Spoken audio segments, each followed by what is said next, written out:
여러분들 감을 잡으셨겠지만 우리 주일 오후에는 계속 복음 설교를 하고 있습니다. 천국, 지옥, 믿는 것, 예수 그리스도, 그 설교를 계속하고 있는데 오늘 보면 자는 자들에 관하여 이야기를 하고 있지요. 자는 자가 누구겠습니까? 죽은 자죠. 집에 주무시는 분들 말고 먼저 죽은 자들.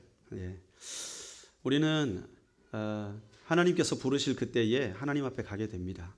지금 코로나 때문에 두려움에 사로잡혀 있어요. 왜 두려워합니까? 죽는 사람이 나오니까. 그렇죠? 죽는 사람이 안 나오면 아무리 번져도 안 두려워하겠죠. 그런데 인간은 죽음을 두려워합니다. 누구나 인간은 죽음을 두려워하게 돼 있습니다. 왜냐하면 그 이후의 일을 알지 못하기 때문에. 그래서 오늘은 죽음 그 이후라는 제목으로 말씀을 나눠보려고 합니다. 죽음 그 이후. 어렸을 때 봤던 사랑과 영혼이라는 그 영화에 보면 그 아주 잘생긴 이 남자 주인공이 여자친구가 잘 사귀다가 먼저 죽어요. 억울하게 죽어요. 억울하게 죽어서 자기의 억울함을 어떻게 토로하고 싶은데 토로할 방법이 없는 거예요. 그리고 구천에 또 돌아요. 이 귀신이 영화야 아름답게 꾸미지만 그 귀신 아닙니까? 그죠? 이 귀신이 구천에 또 돌아요. 참 잘못된 정보입니다. 어쨌든 그러다가 지하철에서 어떤 다른 귀신을 만나는데 사물을 움직이는 능력이 있는 거예요.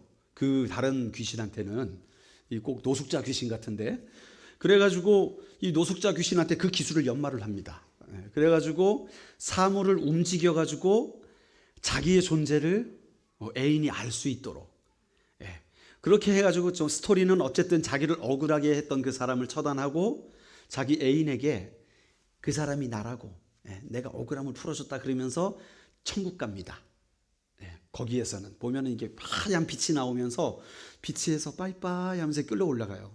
꼭 내용은 이래요. 한마디로 말하자면 연애 잘하면 천국 간다. 그게 사랑과 영혼의 핵심 메시지. 연애 아름답게 잘하면 천국 간다. 진리죠? 진리입니까? 아니에요. 세상이 주는 관점은 여러분 너무나 사실과 다르게 왜곡되어 있습니다. 특별히 영적인 세계에 관해서는 너무나 세상은요 거짓된 정보를 우리에게 알려줘요. 왜 그러겠습니까? 진실을 말하면 다 예수 믿겠죠.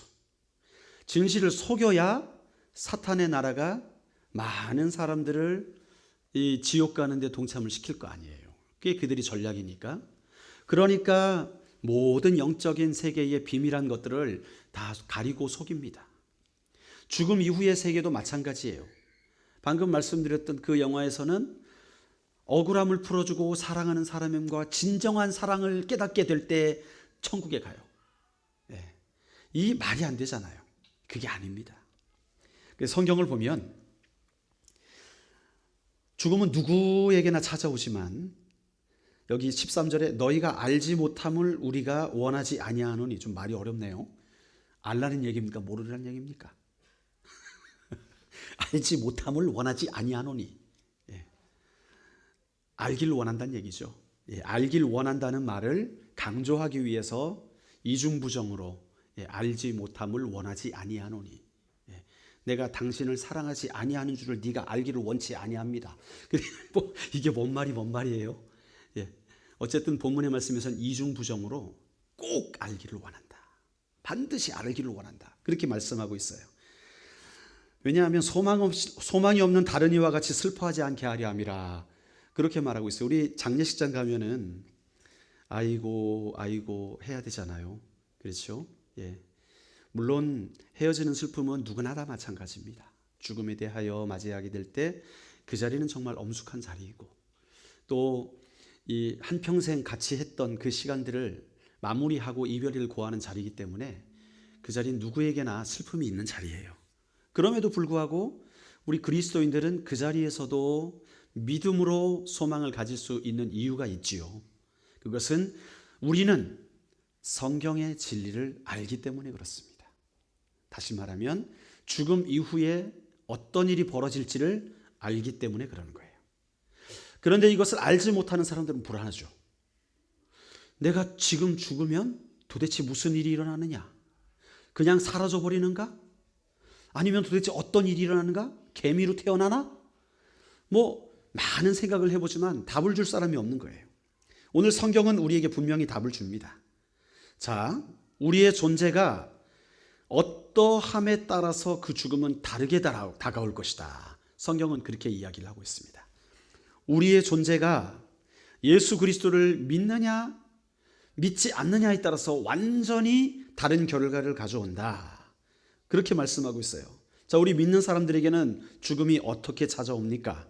히브리서 13장 5절 말씀을 우리 먼저 볼까요? 히브리서 13장 5절 말씀 한번 열어주시죠. 같이 읽겠습니다. 시작. 그가 친히 말씀하시기를 내가 결코 너희를 버리지 아니하고 너희를 떠나지 아니하리라. 우리 주님이 먼저 하늘에 올라가셨어요. 그리고 보혜사 성령님을 우리에게 보여주셨어요. 그래서 그분과 동행하며 이 땅에서 살게 하셨어요. 그리고 약속하신 것이 볼지어다 세상 끝날까지 내가 너희와 항상 함께 있으리라 약속을 하셨어요. 그렇기 때문에 우리는 지금 죽음을 맞이하더라도 누구의 품에 갑니까? 우리 예수님 품으로 가는 거예요. 아무리 죽음이 갑작스럽게 우리에게 찾아와도 우리는 주의 품에 거한다는 사실을 잊지 마시기 바랍니다. 그렇기 때문에 남겨진 자들은 갑작스러운 이별에 아파하고 슬퍼할 수 있지만 죽음을 감당하는 우리들은 주님을 만나는 거예요. 주님 품에 가는 거예요. 그러니까 소망이 되지 않겠습니까? 예, 사실은 기쁜 일이지요. 그러나 믿지 않는 자들은 어떻습니까? 믿지 않는 자들은요, 그들에게 이 죽음이 불같이 찾아오는 거예요. 기습적으로 찾아옵니다. 마태복음 24장 44절 한번 읽어볼까요? 시작.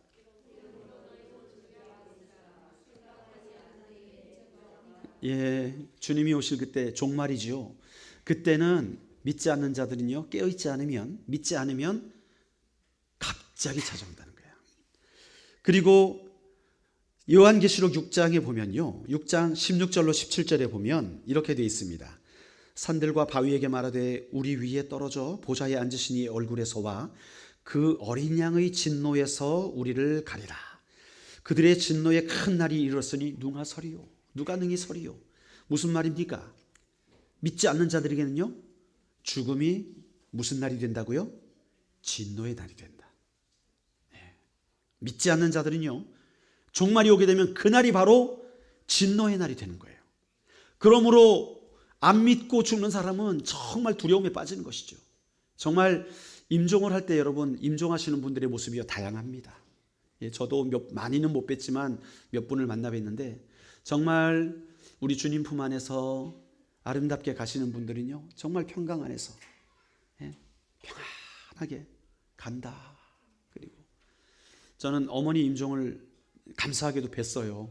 예, 저는 어머니가 곧 돌아가실 거라는 얘기를 듣고 2주 동안 제가 오질 못했었는데 2주 만에 왔는데 토요일 밤이었습니다. 그때 어머니를 만나고 어머님 한 2시간 동안 안아드렸어요. 그러니까 기력이 다 하셨으니까 눈을 뜨면 깜짝 놀라세요. 제가 있으니까. 그래서 막 쓰다듬다가 또 기력이 없어서 주무세요. 또 그러다가 또 눈을 뜨시면 또 깜짝 놀라시고 또 막 쓰다듬으시고, 제가 얼마나 참 미국에 떨어져 있어가지고 어머니 얼굴 못 보여드린 게 얼마나 진짜 한이 되는지. 그러시다가 주무시는 거예요. 잠드신 거예요. 그리고 이제 그 다음날 새벽에 임종을 맞이했습니다. 그런데 여러분, 그렇게 그리스도 안에서 평강을 찾아가면서 임종을 맞이하는 어머님, 저희 형제들이 어머님이 자주 부르시던 그 찬송을 쭉 부르면서 어머님이 눈물을 이렇게 쫙 흘리시면서 평화롭게 가시는 모습을 배웠어요. 정말 우리 믿는 자들에게 소망이 이거구나. 지금은 헤어지지만 우리 주님이 부르실 그날에 우리는 다시 얼굴과 얼굴을 마주대야겠구나. 우리도 어머님 가신 그 길을 가겠구나 라는 생각을 할 수 있었습니다. 그런데 믿지 않는 자들 가운데 임종을 맞이하시는 분들 정말 무서워하면서 두려워하면서 죽기 싫다고 하면서 그렇게 두려워하다가 임종하시는 분들도 봬요. 왜 그렇습니까? 그날이 진노의 날이기 때문에 그런 거예요. 주님을 모르면 그 죽음 이후 그 순간이 진노의 날이 되는 거예요. 그리고 여러분, 우리가 그 죽음을 맞이하게 될 때 심각한 문제가 발생을 합니다. 왜냐? 성경은 분명히 말하죠. 결산할 날이다. 결산할 날. 아이들이 방학이 되면 방학이다 너무 좋아해요. 개학하는 날 되면 어떻게 됩니까? 방학 숙제, 일기, 막 기상청에 전화하고 막 며칠 날씨 어땠냐고 막 닥쳐가지고 이제 그런 모습 같아요. 꼭 이 인생을 결산한다. 그러면 우리가 어떻게 살았는지 그날 우리 주님 앞에서 다 고하게 된다는 것이죠. 그런데 우리 성도든 아니면 불신자들 간에 참 인생에 우리가 행한 일들을 보면 얼마나 부끄럽겠습니까? 하나님 앞에. 솔직히 그렇죠. 우리가 믿은 지 10년, 20년, 30년 됐어도 주님 앞에 우리 인생을 다 고한다? 그러면 부끄러워요. 그 생략하면 안 됩니까? 주님한테 막 윙크하면서 우리 넘어가게 되려고 막 그러지 않겠어요? 그런데 너무나 감사한 것은 예수 그리스도께서 우리의 변호사가 되어주셔서 우리의 모든 죄를 덮으시고 내가 이들을 위해 죽었습니다. 내가 이 사람의 죄를 위해 대신 십자가를 졌습니다. 그러니까 이 사람은 천국행 그렇게 되는 것이죠. 그런데 죄인들은 어때요? 죄의 대가가 있잖아요. 우리 마태복음 6장 5절 말씀 한번 찾아볼까요? 마태복음 6장 5절 띄워주십시오. 같이 읽어봅시다. 시작. 또 너희는 기도할 때에 외식하는 자와 같이 하지 말라. 그들은 사람에게 보이려고 회당과 큰 거리 어귀에 서서 기도하기를 좋아하느니라. 내가 진실로 너희에게 이르노니 그들은 자기 상을 이미 받았느니라. 우리가 열심히 이 땅에 사는데 그것이 남에게 보이기 위해서 그리고 체면이 있어서 그렇게 한 행위들이요, 우리 하나님 앞에 결산할 때 장부에 적히질 않는데요. 왜 그렇습니까? 받을 거 다 받았어요. 누릴 거 다 누렸어요. 칭찬받을 거 다 칭찬받았어요. 주님 앞에 나가서 결산받을 게 없다는 거예요.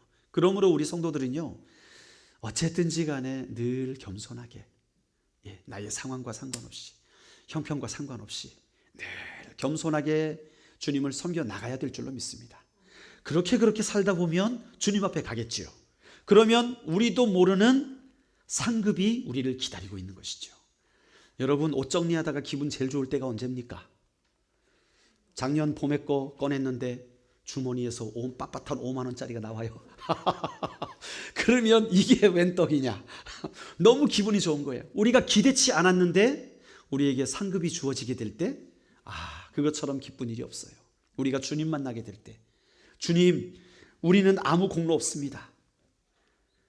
주님을 위해서 살아간 것, 우리는 주님께서 우리에게 주신 은혜가 얼마나 큰지 정말 우리가 주님께 모든 삶을 드려도 부족한 것뿐입니다 하고 나갔는데 주님 앞에 가보니까 우리에게 상급이 예비되어 있어요. 그러면 얼마나 기쁘겠습니까? 할렐루야. 그게 바로 우리 믿는 자들의 죽음 이후에 생기는 일입니다. 또 죽음 이후에 분리 현상이 생깁니다.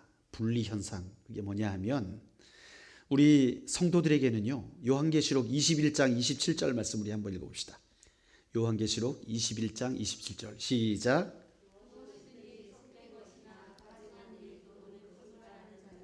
결코 그리로 돌아가지 못하되 오직 어린 양의 생명책에 기록된 자들만. 자, 우리가 죽게 되면 죽음 이후에 분리가 됩니다. 어떻게 분리가 되냐? 양과 염소로 분리가 됩니다. 주님이 택한 백성은 양으로 분리가 되고, 주님이 택하지 않은 저 불신자들, 믿지 않는 자들은 염소로 분류가 돼요. 그래가지고 오직 어린 양의 생명책에 기록된 그 양떼들만 천국에 가게 되는 것이죠. 염소로 분류된 자들은 어떻게 됩니까? 계시록 21장 4절 한번 볼까요? 21장 4절 같이 봅시다. 시작. 모든 눈물을 그 눈에서 닦아주시니 다시는 사망이 없고 애통하는 것이나 곡하는 것이나 아픈 것이 다시 있지 아니리니 처음 것들이 다 지나갔음이러라. 요 반대죠. 믿는 자들에게는 사망도 없고 애통도 없고 곡하는 것도 없고 아픈 것도 없고 다 이런 것들이 지나가는데, 믿지 않는 자들에게는 눈물, 사망의 고통, 마음에 아픈 것들, 뭐 이런 것들로 뒤덮인다는 거예요. 여러분, 그래서 우리가 이 땅 가운데 살다가 주님 앞에 가게 되면 우리 안에 있던 모든 무거운 것들 다 벗어버리게 된다는 것이죠. 그런데 지옥에 가면 어떻게 되겠습니까? 그 무거운 것들이 나를 짓누르고 산다는 거예요. 자, 그리고 죽음 이후에는 심판이 있는데, 그때에 우리 주님께서 성도들에게 이렇게 말씀하시죠. 마태복음 25장 21절 같이 읽습니다. 마태복음 25장 21절 말씀 봅시다. 시작. 그 주인이 이르되 내가 적은 일에 충성하였음에 내가 많은 것을 내게 맡기리니 내 주인의 즐거움에 참여할지어다 하고. 아멘. 자, 죽음 이후에 심판이 있는데 저와 여러분은 이 말씀을 꼭 들어야 될 줄로 믿습니다. 우리 주님이 결산하실 때 잘하였다, 착하고 충성된 종아, 내가 너에게 작은 일을 맡겼는데 정말 성실하고 열심히 했구나. 내가 천국에서 너에게 많은 것을 맡기겠다. 그런 음성 들어야겠지 않겠습니까? 네, 2021년이 지나갑니다. 그러면 회사나 교회나 우리가 종사하던 모든 곳에 결산이 있지요. 결산을 하게 될 때 아마 회사에서는 그 결과를 가지고 진급이 되겠지요. 어떤 사람들은 대리에서 과장으로, 과장에서 부장으로, 부장에서 상무로, 보직을 옮기겠죠. 연봉도 많아지고 보너스도 많아지고 혜택도 많아지고 기쁜 일이 되겠죠. 그런데 어떤 사람은 과장인데 또 과장, 어떤 사람은 과장이었다가 대리. 그 말은 뭡니까? 나가란 말이죠. 어떨 때 이렇게 됩니까? 우리가 어떻게 살아왔느냐에 따라서, 그 결과에 따라서 이 심판이 있다는 거예요.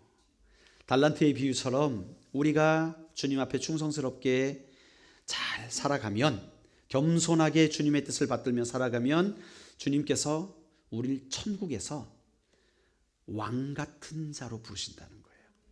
여러분 한 사람 한 사람이, 그러니까 중세의 성주와 같이, 성주는 그 마을을 다스리는 사람 아닙니까? 그렇죠?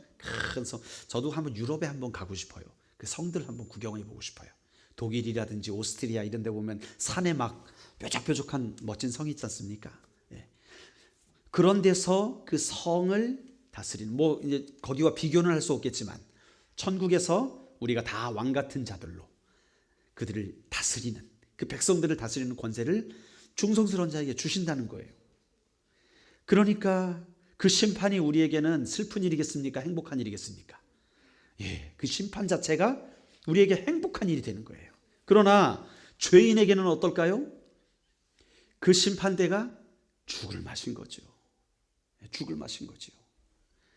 여러분, 죄인이 검찰에게 기소돼 가지고 재판장에서 이 심판을 받게 되는데, 제가 그 유튜브에 보니까 미국 재판 현장을 이렇게 자막하고 같이 해가지고 보여주는 채널이 있더라고요. 거기 보니까 주황색 옷을 입은 어떤 여자아이가 아마 한 고등학생쯤 되는 것 같아요. 근데 친구를 때려서 죽인 거예요. 그래가지고 거기 기소가 됐어요. 지금 가족들은 저쪽에서 막 울고 있고 재판장이 딱 재판을 하고 있는데, 그 죄를 이렇게 읽어주잖아요, 검사가. 그런데 이 죽인 가해자 아이가 피식피식 웃고 있는 거예요. 약간 정신병자처럼. 그러니까 이 판사가 원래 형량에 따블을 줍니다. 돌이키질 않는다는 거죠. 죄에 대해서, 자기 죄에 대해서 돌이키질 않고 지금 피해자의 가족들이 저기서 울고 있음에도 불구하고 여기서 피식피식 웃고 있는 거예요. 쟤는 아예 사회와 격리시킵니다. 못 나오게 합니다. 예. 그러니까 절대로 이 아이에게 뭐라 그러죠? 나중에 가석방도 되고 이렇게 하는 거를 아예 없애는 그런 형량을 주더라고요. 와, 그런 걸 보고 그렇구나. 정말 그러니까 그때 이 가해자의 표정이 완전히 달라요. 피식피식 웃다가 자기는 청소년이니까 그냥 한 1, 2년 뭐 이렇게 하고 나올 줄 알았는데 평생을 살아야 된다니까 막 살려달라고 그때부터 막 울기 시작하는 거예요. 여러분, 우리가 주님 만날 때의 모습이 이래서는 안 되잖아요. 우리가 주님 만날 때 주님께서 심판하시는 그 심판대가 우리가 영원한 행복을 누리는 그 자리가 돼야지. 두렵고 떨리는 마음으로 무서움으로 가득 차가지고 여러분 영원한 형벌을 받게 된다면 얼마나 불행합니까? 여러분, 이 지옥에 관한 이야기, 요즘 넷플릭스 1위가 지옥이었었어요. 얼마 전에 넷플릭스에 지옥이란 드라마가 있었습니다. 그래가지고 그 드라마에 보면 어떤 이 얼굴이 나타나가지고 예언을 합니다. 너는 언제 죽는다. 몇 월 며칠에 죽는다. 그렇게 얘기를 해요. 그러면 그 시간이 되면 무슨 오랑우탄 같은 이런 괴물들이 나타나가지고 막 두들겨 패다가 데려가요.